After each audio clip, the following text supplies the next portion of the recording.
Radhe friend, जय Shri Krishna. Veena Deepak Soni YouTube channel में आप लोगों का स्वागत है।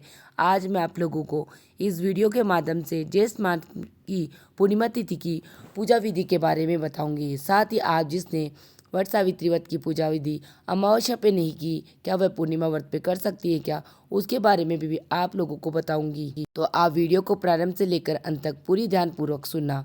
ज्येष्ठ मास की पूर्णिमा तिथि का हिंदू धर्म में हमारे बड़ा ही विशेष महत्व रखती है। इस वर्ष ज्येष्ठ पूर्णिमा 11 जून 2025 को बुधवार के दिन मनाई जाएगी।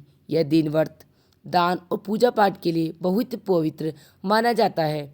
खास तौर पर यह तिथि वट सावित्री व्रत के लिए भी प्रसिद्ध है, जिसमें विवाहित महिलाएं वट वृक्ष की पूजा करती है और अपने पति की लंबी उम्र के लिए भी कामना करती है। मत व्रत की पूजा विधि मैं आप लोगों को बताती हूँ। तो सर्वप्रथम आप चौकी लगाना या अपने मंदिर में भी पूजा कर सकते हो। उसके बाद में आपके घर में जितने भी विग्रह अर्थात भगवान की प्रतिमा मूर्ति है, उन सभी को आप पूर्णिमा के व्रत पे पंचामृत स्नान अवश्य करना है, क्योंकि पंचामृत स्नान पूर्णिमा व्रत पर अत्यधिक महत्वपूर्ण होता है। उसके बाद में मैंने चौकी पर कान्हा जी भगवान की पूजा करते तो कान्हा जी को भी विराजमान कर लिया।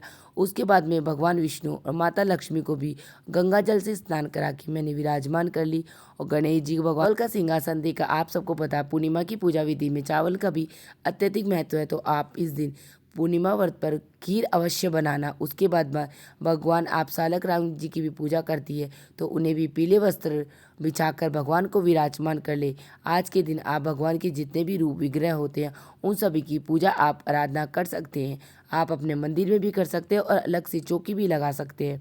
ये आप सबको पता है चंद्रमा को अर्घ देना विशेष रूप से फलदायी माना जाता है, तो पूर्णिमा के दिन अर्घ चंद्रमा को भी अर्घ देना चाहिए। तो मैंने सभी भगवानों को, भगवान के स्वरूप को तिलक और वस्त्र अर्पित के मंदिर में भोलेनाथ महादेव जी है, तो आप पूर्णिमा की पूजा विधि में भी महादेव जी को स्थापित कर सकते हैं, क्योंकि आप आपकी मन की इच्छा मनोकामना करके अगर पूर्णिमा व्रत में महादेव की पूजा करते हो तो भी आपको अत्यधिक पुण्य की प्राप्ति होती है और आपके घर में सुख शांति बनी रहती है और समृद्धि की भी प्राप्ति होती है। उसके बाद में मैंने सभी भगवानों को वस्त्र रूपी जनेऊ या मोली अर्पित कर दी है। और बाद में मैंने एक कलश लिया, उस कलश के पे भी मैं मोली बांध दी है, क्योंकि हम पूर्णिमा व्रत की कथा कहानी सुनेंगे तो कलश का भी अत्यधिक महत्व होता है। किसी भी पूजा में जल का अत्यधिक महत्व होता है। आप लोगों ने निर्जला एकादशी व्रत पर जल का दान नहीं किया है, तो आप पूर्णिमा व्रत की जेठ महीने की पूर्णिमा को भी जल का दान अवश्य कर देना चाहिए। तो मैंने कलश के ऊपर सतिया बना के छबड़ी बना दी और 13 टिक्की लगा दी, क्योंकि महीने की 13 पूर्णिमा होती है। इस प्रकार कलश स्थापना कर दी है। किसी भी कथा कहानी में भी कलश का भी अत्यधिक महत्व होता। अब मैंने भगवान विष्णु और भगवान महादेव सभी को मैंने खीर का भोग लगाया है, क्योंकि आप सबको पता है पूर्णिमा व्रत में खीर का अत्यधिक महत्व होता है। लेकिन आप सबको पता है भगवान कान्हा जी विष्णु भगवान को तुलसी पत्र के बिना भोग नहीं लगता है, तो मैंने भगवान के भोग में तुलसी पत्र रख दिया। अब मैंने भगवान के लिए घी का दिया प्रज्वलित कर दिया, क्योंकि पूर्णिमा की पूजा विधि में घी के दिए का भी अत्यधिक महत्व होता है। लेकिन दिए को विराजमान करने से पहले मैंने दिए के नीचे थोड़े से चावल रख के दिए विराजमान कर दिया है। प्रकार मैंने दीपक विराजमान कर दिया। अब भगवान को धूप दिखाकर भगवान की धूप कर रही हूँ। उसके बाद में आप सबको पता है पूर्णिमा व्रत में वैसे हवन का भी अत्यधिक महत्व है, तो आप लोग हवन भी कर सकते हो। अब मैंने कुछ दक्षिणा रख रही हूँ। अगर भगवान मेरी पूजा में कोई कमी हो गई है तो आप उसके लिए मुझे क्षमा कर देना। और पूर्णिमा व्रत पे हवन का अत्यधिक महत्व मैंने आप लोगों को बताया है, तो मैं कपूर का हवन कर सक रही हूँ। आप लोग गोबर के उपयोग किसी का भी हवन कर सकते हैं, क्योंकि पूर्णिमा व्रत पे हवन का भी अत्यधिक महत्व होता है। हवन करने के बाद में हम लोग भगवान विष्णु और माता लक्ष्मी की सत्यनारायण भगवान की कथा कहानी सुनेंगे, क्योंकि कहानी का भी पूर्णिमा की व्रत पर अत्यधिक महत्व है। तो मैंने थोड़े से चावल लेके हाथ में कहानी सुन रही हूँ, और कहानी सुन संपन्न होने के बाद में वह चावल मैंने भगवान विष्णु कलश लिया, उस कलश में डाल दूंगी, जिससे रात को चंद्रमा उदय होने पर उस चंद्रमा को अर्घ देंगे तो चंद्रमा का 8 बजे उदय हो जाएगा। पूर्णिमा की पूजा विधि में चंद्रमा को अर्घ देना शुभ फलदायी होते हैं। उसके बाद में हम लोग हमारी पूजा में अगर भगवान कोई कमी रह गई है तो हमें माफ़ कर देना। और इस प्रकार थोड़ा सा पानी जल लेके हमने 3 बार दीपक में से दिए के ऊपर से जल घुमाकर आचमन कर लिया है।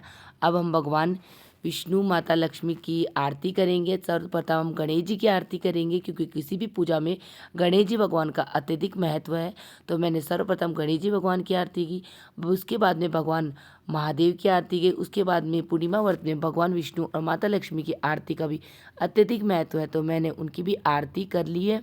आरती करने के बाद में आप इस दिए से भी कर सकते हो जो आपने सर्वप्रथम प्रज्वलित किया था, या आप अलग से दिया लगा के भी भगवान की आरती कर सकती हो।